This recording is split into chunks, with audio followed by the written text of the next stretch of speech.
कल से क्लास में स्कार्फ मत पहन के आना। क्या ना बनो? मम्मी मत बनो, मम्मी की तरह स्कार्फ पहन रखा है तुम। मम्मी की तरह स्कार्फ पहन के आती हो, मम्मी मत बनो।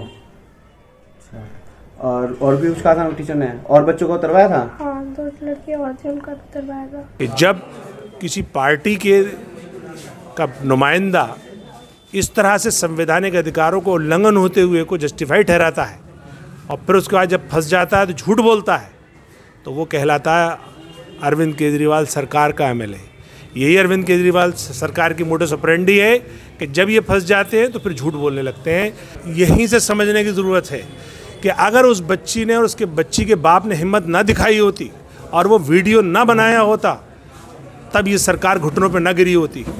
पहले एमएलए अपने बयान से पलटे, फिर उसके बाद सरकार मजबूर हुई और घुटनों पे आई। मनीष सिसोदिया देर से बोले, फंस के बोले। जब सरकार गिर गई उन्हें लगा कि पूरी कम्युनिटी उनके खिलाफ है।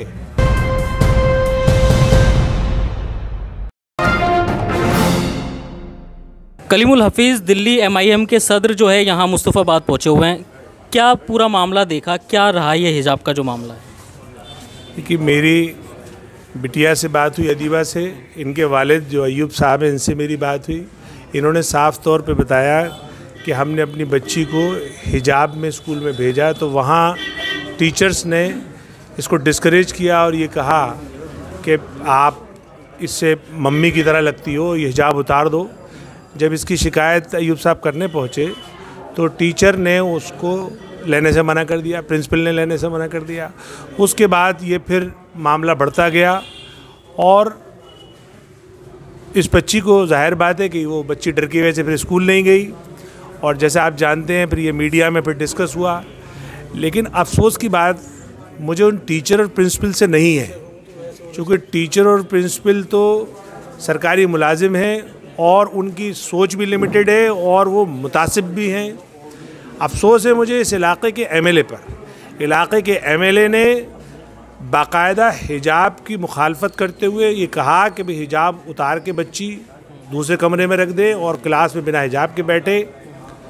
और जब चारों तरफ से उस एमएलए की फजीयत हुई, सब ने उनको लानत मानत की, तो उसके बाद वो एमएलए झूठ बोलने पर उतर आया।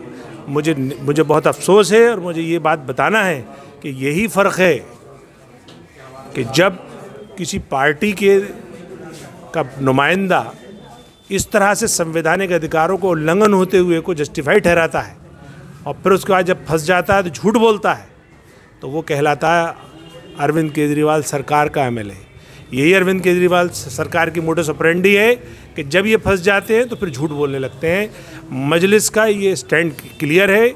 मजलिस तमाम अक़लियतों में, ख़ास तौर से मुसलमानों के सारे संवैधानिक अधिकार, उनका हिजाब या उनका दाढ़ी या टोपी का जो भी मामला आएगा, इंशाअल्लाह हम उस पर जमे रहेंगे।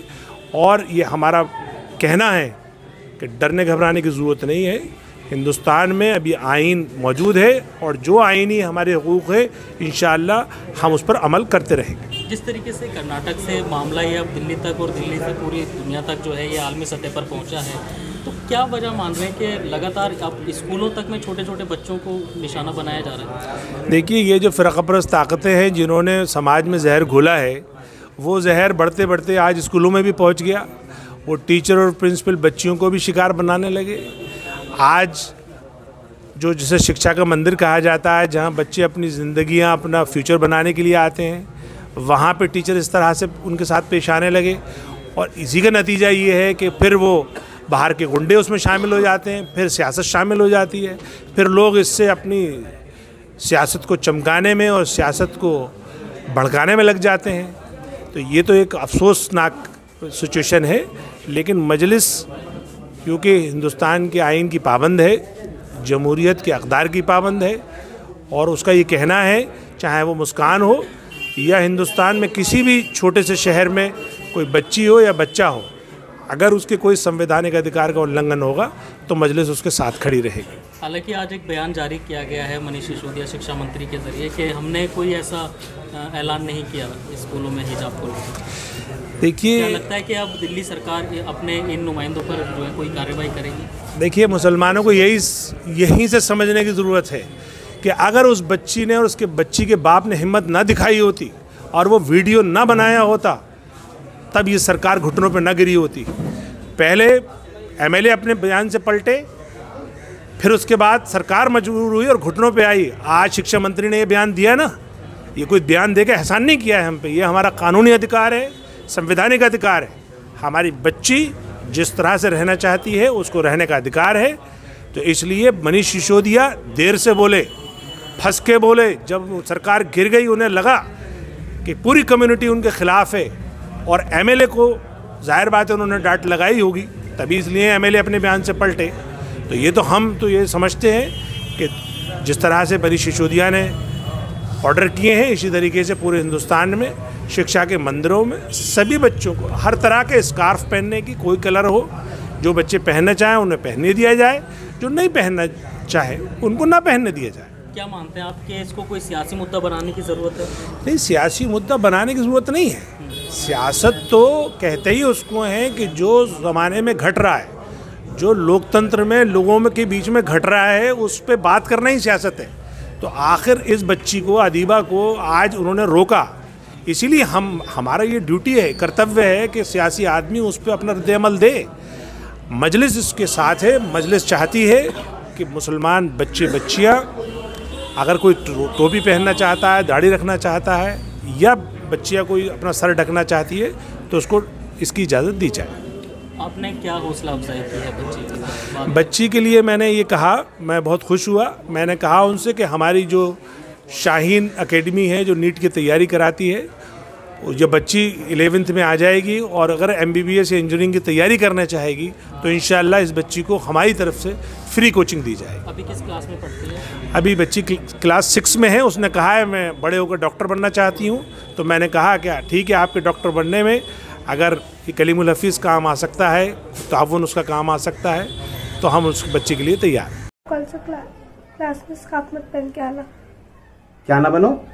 मम्मी मत बनो, मम्मी की तरह स्कार्फ पहन रखा है तुमने। मम्मी की तरह स्कार्फ पहन के आती हो, मम्मी मत बनो। और भी कुछ कहा था टीचर ने? और बच्चों को उतरवाया था? हाँ, 2 लड़कियाँ और थे, उनका उतरवाया था। कि जब किसी पार्टी के का नुमाइंदा इस तरह से संवैधानिक अधिकारों को उल्लंघन होते हुए को जस्टिफाई ठहराता है और फिर उसके बाद जब फंस जाता है तो झूठ बोलता है, तो वो कहलाता है अरविंद केजरीवाल सरकार का एमएलए। यही अरविंद केजरीवाल सरकार की मोडस ऑपरेंडी है कि जब ये फंस जाते हैं तो फिर झूठ बोलने लगते हैं। यहीं से समझने की ज़रूरत है कि अगर उस बच्ची ने और उसके बच्ची के बाप ने हिम्मत ना दिखाई होती और वो वीडियो ना बनाया होता, तब ये सरकार घुटनों पर ना गिरी होती। पहले एमएलए अपने बयान से पलटे, फिर उसके बाद सरकार मजबूर हुई और घुटनों पे आई। मनीष सिसोदिया देर से बोले, फंस के बोले। जब सरकार गिर गई उन्हें लगा कि पूरी कम्युनिटी उनके खिलाफ है